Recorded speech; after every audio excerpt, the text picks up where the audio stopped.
Gempa berkekuatan 7,9 skala Richter mengguncang Nepal. Masyarakat dunia berduka. Selain gempa Nepal, berbagai peristiwa lainnya juga terjadi selama sepekan ini. Rangkaian peristiwa tersebut kami rangkum dalam segmen On This Week.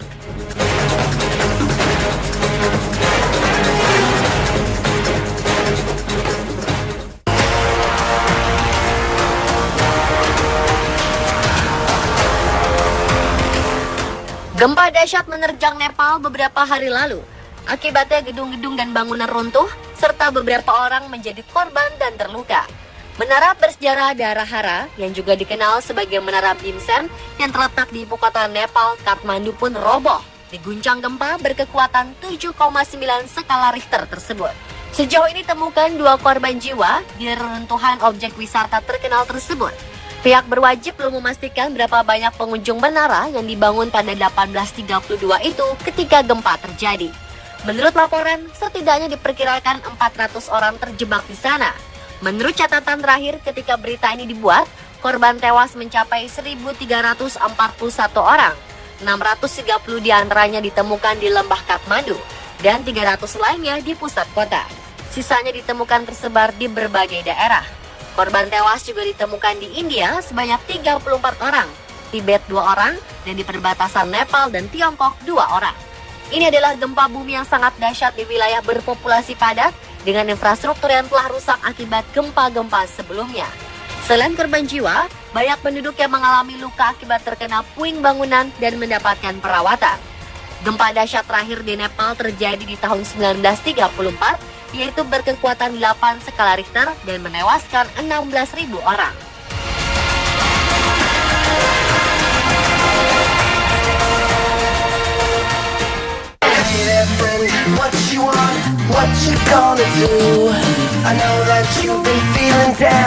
Rademenes adalah seekor kucing hitam yang tinggal di sebuah penampungan hewan di Polandia.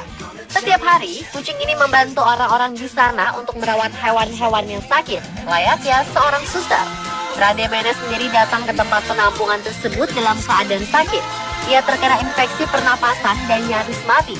Namun orang-orang di pusat penampungan hewan berhasil menyelamatkannya. Tampaknya untuk membalas kebaikan orang-orang di sana, Rademenes memutuskan untuk membantu. Semua orang terkejut ketika menemukan kucing Rademenes sering memeluk hewan yang sakit dan membersihkan luka mereka.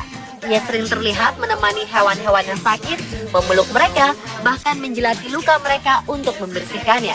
Biasanya, kucing Rademenes paling dekat dengan hewan-hewan yang baru saja dioperasi, seolah ia mengerti penderitaan hewan-hewan tersebut dan apa saja yang baru saja mereka lewati.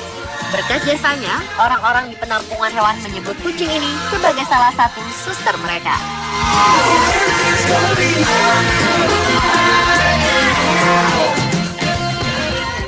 Let's get it on, yeah, y'all can come along. Everybody drinks on me, bought out the bar, just to feel like... Umumnya hewan yang diajak jalan-jalan berkeliling adalah anjing. Namun tidak dengan kakek yang ditemui di daerah Shukishima, Tokyo ini. Kakek ini terlihat sedang berjalan-jalan dengan sabar bersama seekor kura-kura. Keduanya berkeliling Tokyo. Kura-kura merupakan hewan melata yang berjalan sangat lambat. Namun kakek ini dengan sabar menemaninya berjalan. Sang kakek seperti teman dekat dari binatang bertempurung tersebut. Keduanya pernah ditemui di daerah yang cukup jauh dengan Shukishima, yakni di Ginza. Jarak antara kedua kota ini cukup jauh, sekitar 3 km.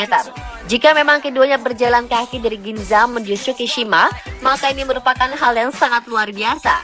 Biasanya kakek ini berjalan bersama kura-kuranya untuk mengunjungi sebuah restoran.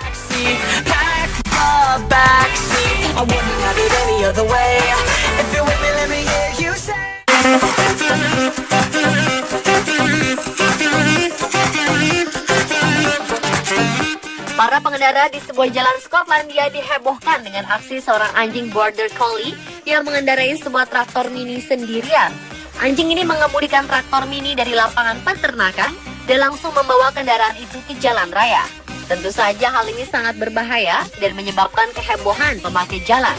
Don, nama anjing milik petani bernama Tom Hamilton ini, awalnya ditinggal sendirian di atas traktor mini yang tengah digunakan oleh majikannya. Sebenarnya Hamilton hanya meninggalkannya dalam hitungan detik saja. Namun anjing Dong tanpa sengaja menekan tombol jalan dan membuat traktor bergerak cepat melewati lapangan peternakan dan masuk ke jalan raya. Untungnya tak ada yang cedera karena insiden ini. Dong si anjing juga tak dikenai hukuman.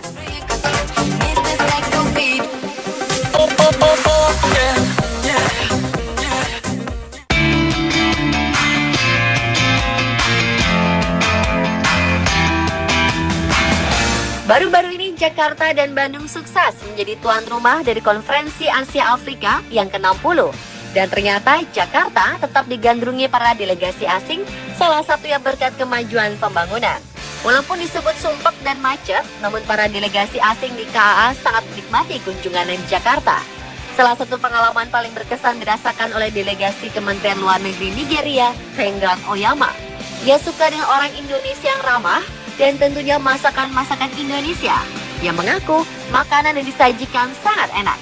Favoritnya adalah tahu gejrot, yaitu tahu yang digoreng dan diberi kuah dengan rasa asin dan manis.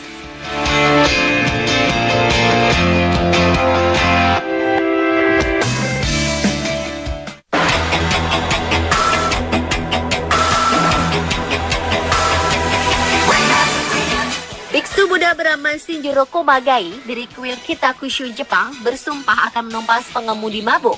Untuk itu Komagai mengenakan baju tempur ala satria baja hitam lengkap dengan motornya belalang tempur.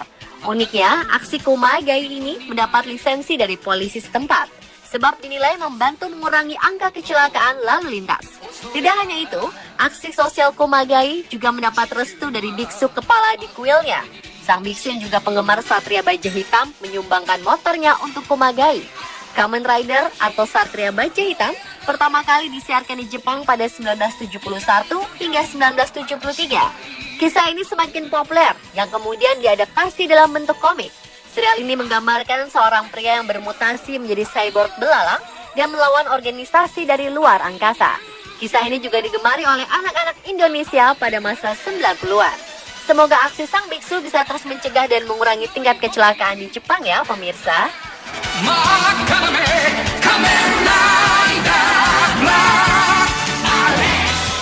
Live high, live mighty, live right. Wanita bernama Lee dari kota Zhengzhou, Tiongkok datang ke dealer salah satu mobil mewah untuk membeli sedan premium seharga 100.000 yuan atau sekitar 200 juta rupiah. Ia membayar sedan itu secara kontan.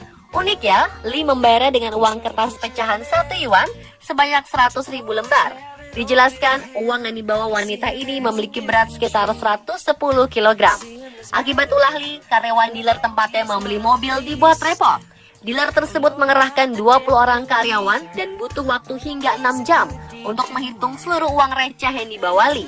Ketika ditanya, Lee menyebutkan bahwa ia adalah pedagang grosir makanan. Ia sering menerima uang dengan pecahan kecil dari para pelanggannya. Uang receh tersebut lantas disimpannya untuk sementara waktu, hingga ia memutuskan untuk menggunakan seluruh uangnya untuk membeli mobil.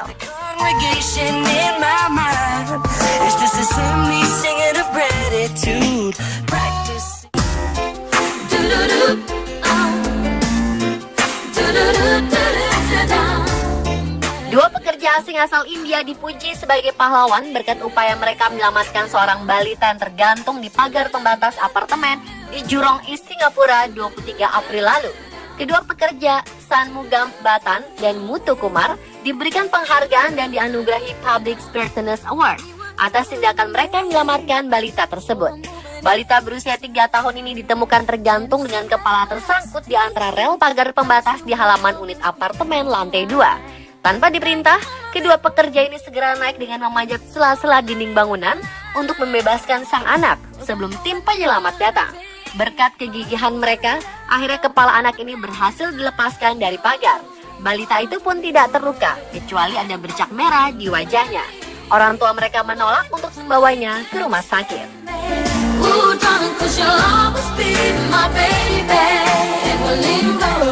Pemirsa, telah rangkaian peristiwa yang terjadi selama sepekan versi On The Spot.